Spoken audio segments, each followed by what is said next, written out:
There's so many doctors and so-called experts who claim that insulin resistance is one of the main reasons why you can't lose weight. Like this doctor, who was recently on the Diary of a CEO podcast claiming that fasting is the only way to lose weight if you have insulin resistance because it naturally lowers your insulin levels. Unfortunately, these kinds of statements have led people to think they have to fast, go keto, and avoid all carbs including fruit because if they want to lose weight, they have to lower their insulin levels. But thankfully, none of that is actually true. In this episode, I'm going to be breaking down 1, the reason why so many people say that you need to improve insulin levels to lose weight. 2, I'm going to be sharing specific science and research showing that that is not the case. And 3, I'm going to be sharing simple and effective strategies on what you actually need to focus on to help you lose weight sustainably. Let's get into it. All right, so first, let's talk about why people think insulin resistance prevents fat loss.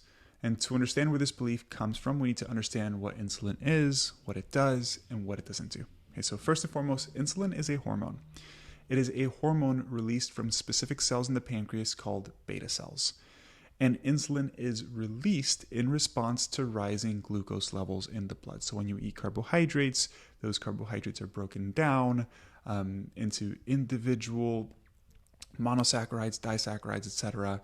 Some of those are glucose, and then when glucose levels rise, your body senses that, and then your pancreas releases insulin. Because the main role of insulin is to lower blood sugar levels, lower blood glucose levels specifically. And it does so by helping shuttle the glucose from the blood into different tissues like muscle, liver, and fat.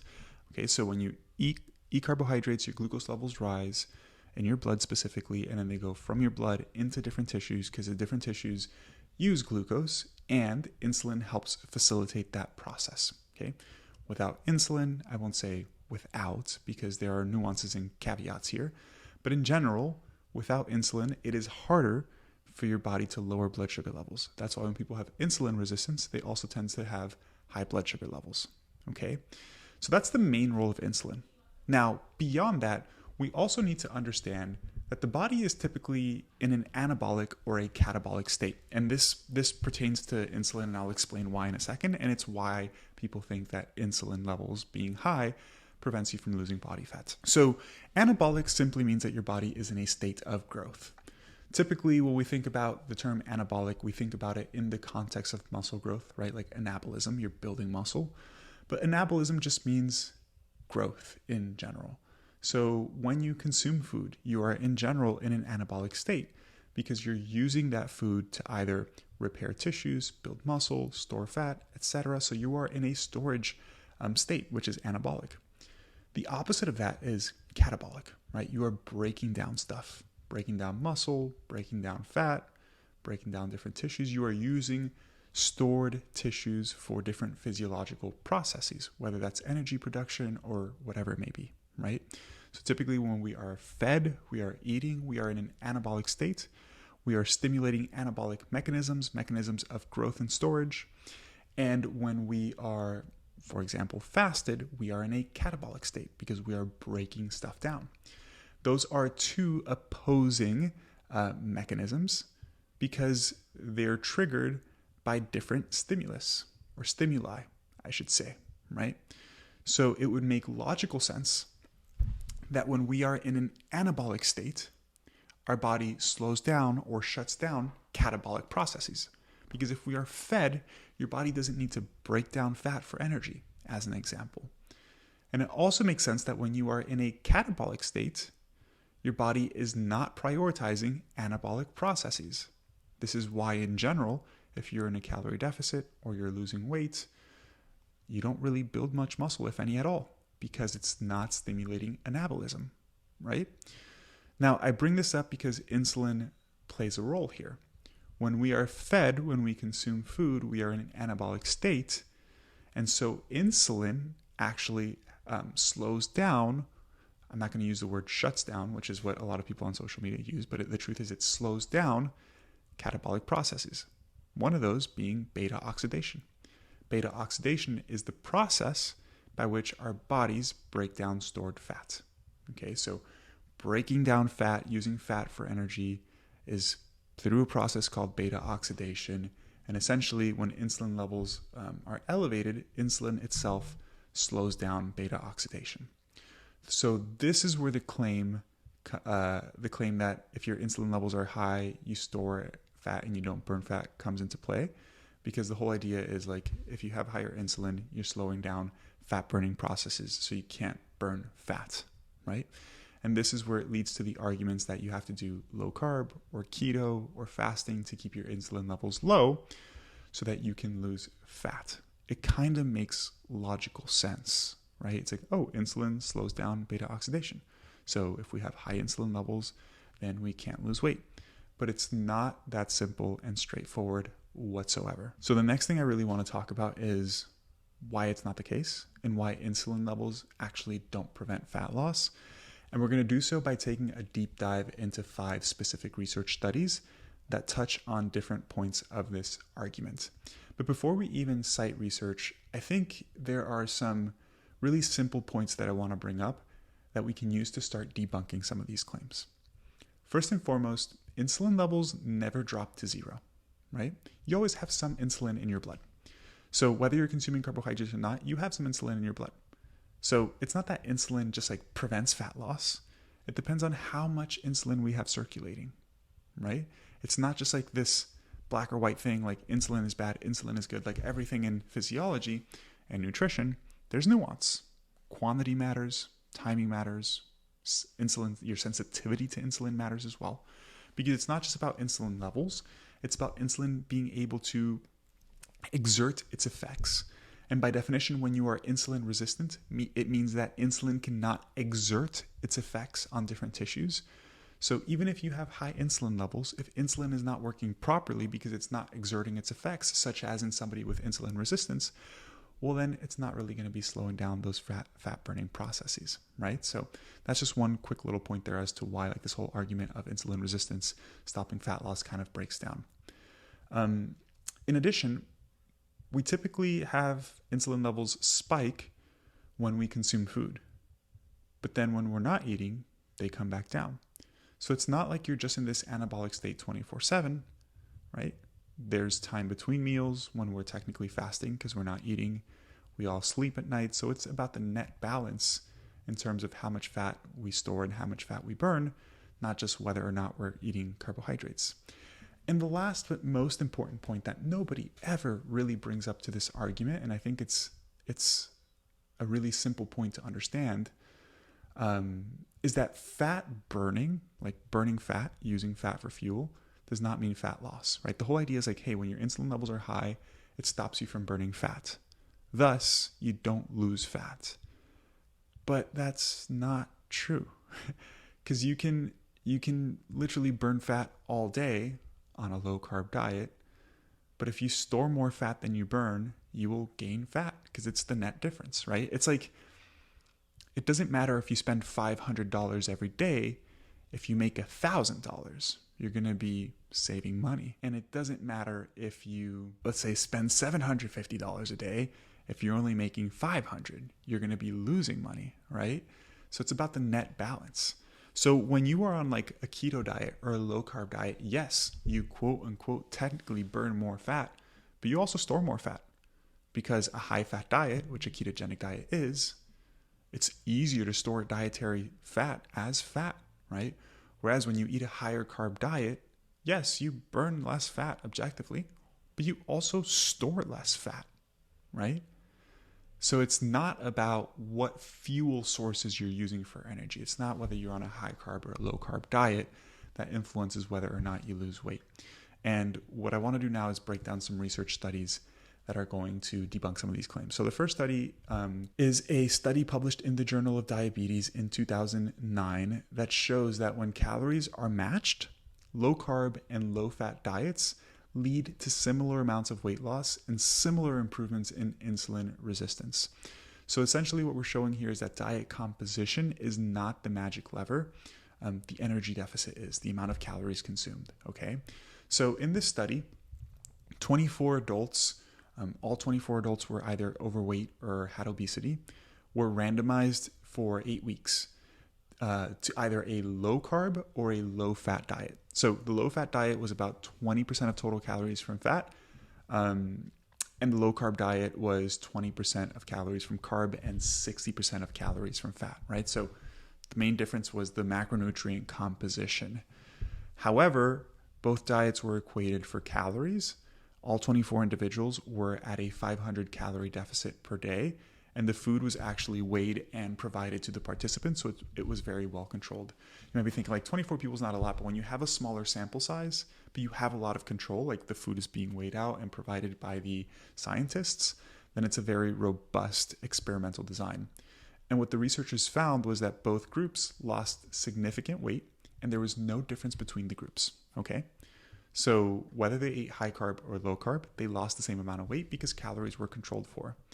And then insulin sensitivity also improved similar in both groups, meaning that carbohydrate consumption did not impact how much somebody's insulin sensitivity improved by, right? Simply weight loss itself is what impacted insulin sensitivity, not carbohydrate consumption. So this study shows that under equal caloric restriction, switching carbs for fats or vice versa doesn't change the improvement in insulin resistance, right? Which undercuts the idea that carbs/insulin are somehow uniquely blocking fat loss. The second study I want to go over is a study published in the Journal of Nutrition and Diabetes in 2017. And what they show in this study is that weight loss itself improves insulin sensitivity, and that regaining weight actually erases the improvements in insulin sensitivity. So in other words, weight loss is what leads to better insulin sensitivity, not the other way around. This is important because all of these people on social media, or not just social media, literally doctors with massive audiences giving talks at big conferences and events, argue that you need to improve insulin resistance before losing weight. But the evidence shows that it's the other way around. You need to lose weight in order to actually improve your insulin levels. So in this study, women were divided into 4 groups. Okay, Group 1 were women who successfully lost weight and maintained it long term.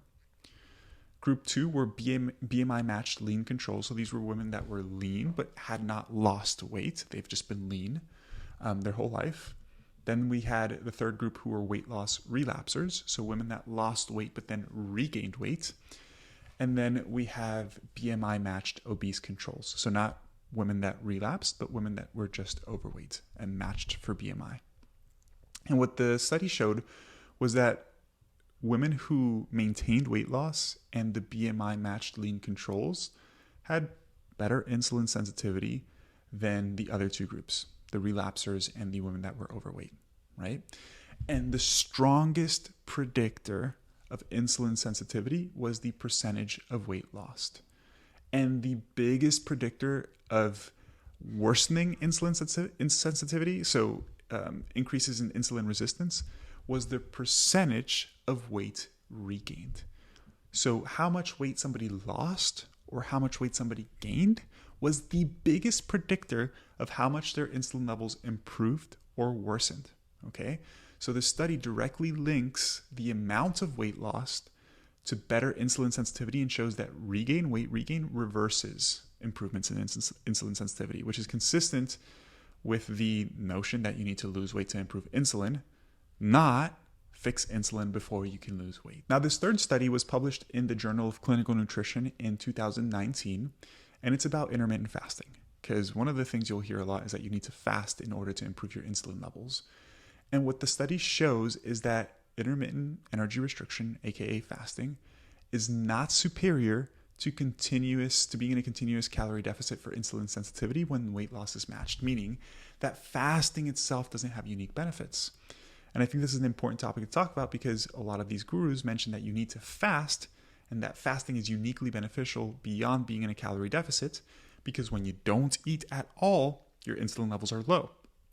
And when you're eating food, even if it's in small amounts like it is in a calorie deficit, that your insulin levels are not low the whole day because you're continuously eating throughout the day. But this study disproves that. So essentially, participants who had obesity were randomized into 4 weeks of intermittent fasting. So essentially, they were at 600 calories for 2 days out of the week, and then 5 days out of the week was a normal balanced diet, versus continued energy restriction, so calorie deficit of 500 calories per day with an equivalent target of weight loss, okay? So caloric intake wasn't equated for in this study, which is a small limitation, but they did target the same amount of weight loss, okay? So both groups were on the diets until they lost about 2.5 to 3% of their total body weight. And what they found was that insulin sensitivity improved across the board for everybody who lost weight, and there were no differences between those who fasted and those who just did caloric restriction, right? So there are no differences here in terms of improvements in insulin levels, whether somebody achieved weight loss through fasting or through caloric restriction. So if fasting lowered insulin, right, we should see that the group that fasted had better improvements in insulin resistance or lower levels of insulin. And we did not see that at all. Again, showing that fasting is not uniquely beneficial and that improvements in insulin are primarily driven through weight loss itself. The fourth study is actually a really interesting study. It's actually a review article, but it's looking at the consumption of fruit and fruit products in glycemic control in individuals with diabetes, right? People with diabetes have insulin resistance.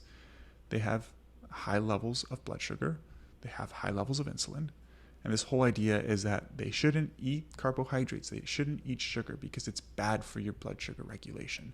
And guess what? Fruit is high in sugar. And you hear so many people talking about the fact that you should avoid fruit to lose weight because it spikes your insulin, and it's complete BS. So this study shows that whole fruit intake specifically is beneficial for glycemic control and cardiometabolic health, things like blood pressure, blood lipids, but primarily we're going to be focusing on the glycemic regulation in people with and without diabetes. Okay, so it's not just that fruit is good if you're healthy, fruit is good even if you are diabetic.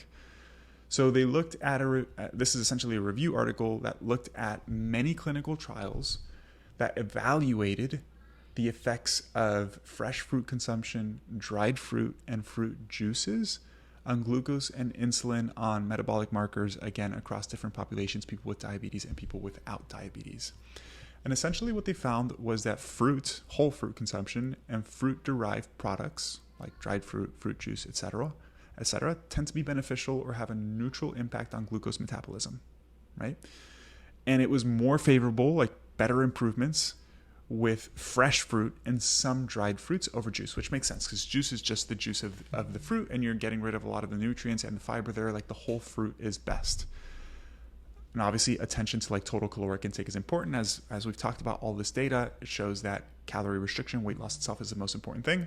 But when calories are controlled for, consuming fruit is very beneficial for glycemic regulation, insulin levels, and overall health. Because it's not as simple as fruits have sugar, right? Because foods are not dictated, like the health effects of particular foods are not dictated by their individual nutrients. It's a matrix, right? Fruits have sugar, but they have fiber, they have micronutrients, they have phytonutrients, and all of these things work synergistically.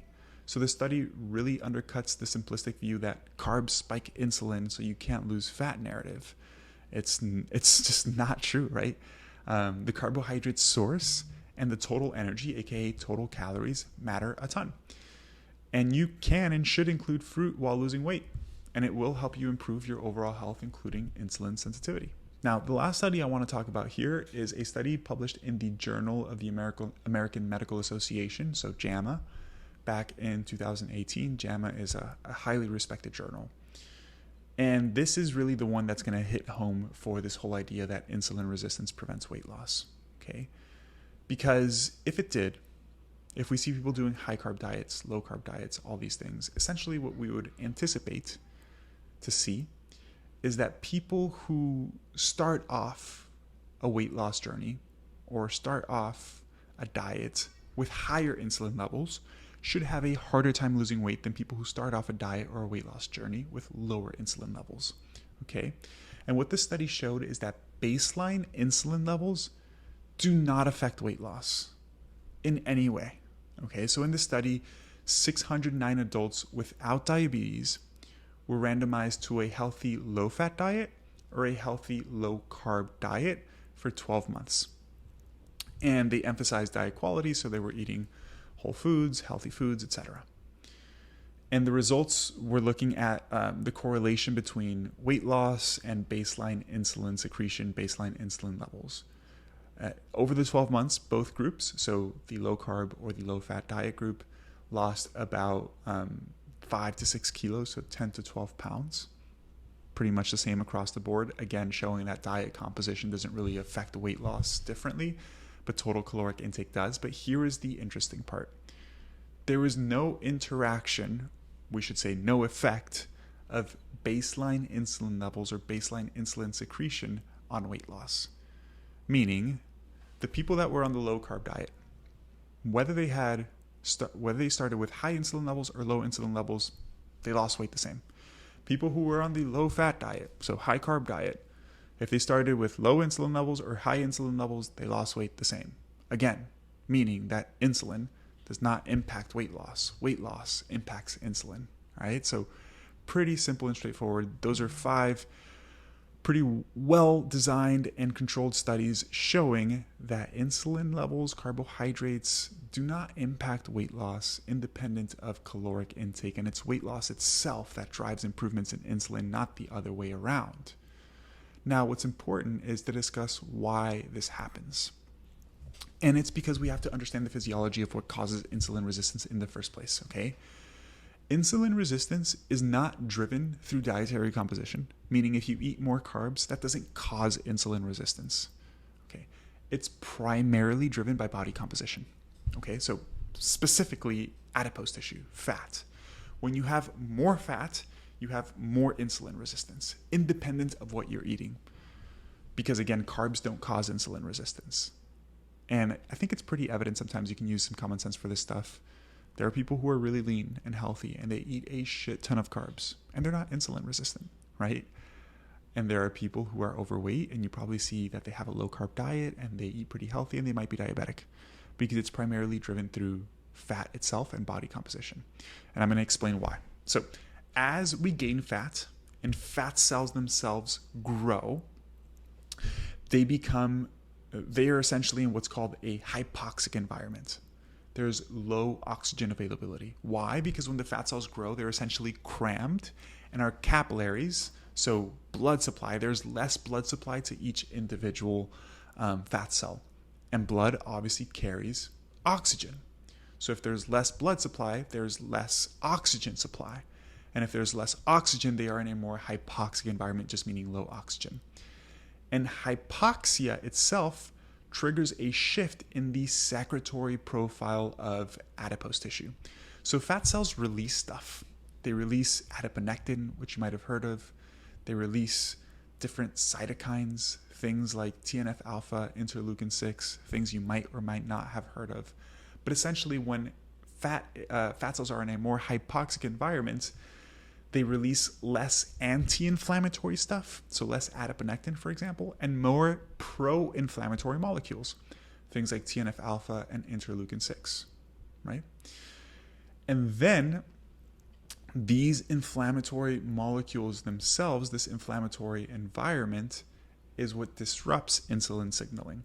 So insulin needs to bind to the insulin receptor on these different tissues, muscle tissue, fat tissue, liver, etc., in order for it to function.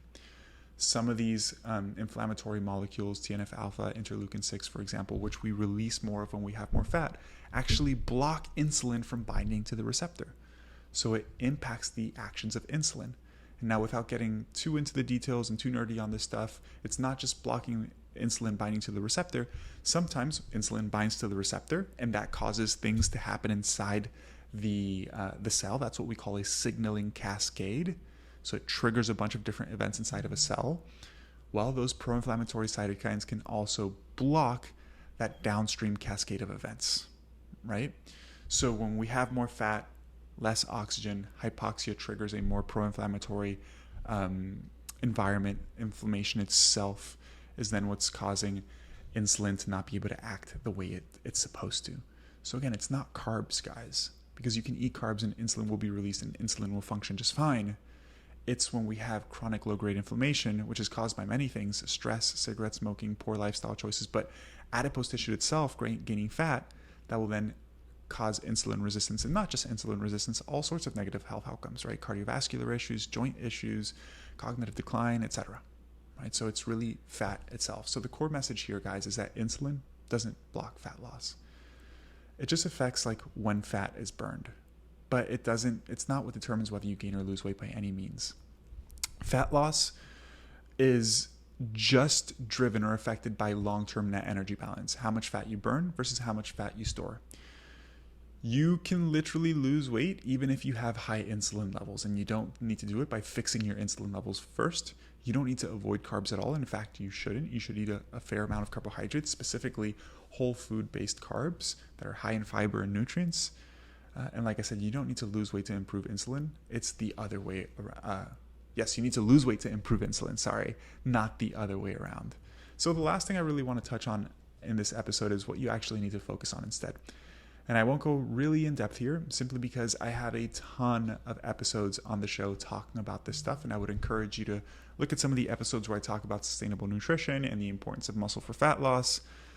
But essentially, guys, you need to be in a calorie deficit independent of what the composition of the diet is, right? So you need to eat less calories than your body burns. And we want to do it by focusing on food quality, right? Because food quality matters. But it matters in the sense that it helps, help you meet your nutritional needs so you're not deficient in anything and you're healthy. But it also really helps with hunger and satiety regulation. So whole foods, fiber, protein, these sorts of things are going to be really great to help us feel full while we're losing weight. But it's not about whether you eat carbs or not, guys. If you are insulin resistant, the main thing I'm going to encourage you to do is to start tracking your food and see how many calories you're eating and slowly reduce your caloric intake. That itself will drive weight loss. Secondarily, prioritize building muscle. Don't just do endless amounts of cardio, because I talked about body composition lightly earlier, but it's not just about losing weight. It's really about preserving muscle mass and losing fat, because muscle also really helps with glycemic regulation and insulin levels overall. But beyond that, it makes fat loss easier because it improves your metabolic rate. It's good for your metabolism. It supports your health, of course, and it helps prevent long-term weight regain, because if you are in a healthier metabolic state, your body's essentially more robust or well-equipped to prevent weight loss because you have a higher metabolic rate, right? When it comes to your diet, follow these general recommendations besides being in a deficit. Try to eat at least 0.8 grams of protein per pound of body weight. Somebody who's 200 pounds, that means at least around 160 grams of protein, 25 to 30 grams of fiber, and 5 to 7 servings of fruits and veggies per day, and focus on primarily whole foods. If you're tracking your calories, aside from that, these are the only 4 things you need to think about. Your protein intake, 0.8 grams per pound of body weight, 25 to 30 grams of fiber, 5 to 7 servings of fruits and veggies, and primarily focus on whole foods. Literally nothing else, okay? And on top of all this, building muscle, nutrition, calorie deficit, be active outside the gym, or active outside of your workouts, because not everybody goes to the gym. And try to aim for at least 7,000 or 8,000 steps per day, which in and of itself is really beneficial for regulating your blood sugar, but will also just help you burn extra calories, burn extra energy. We want to be active to maintain a high metabolic rate.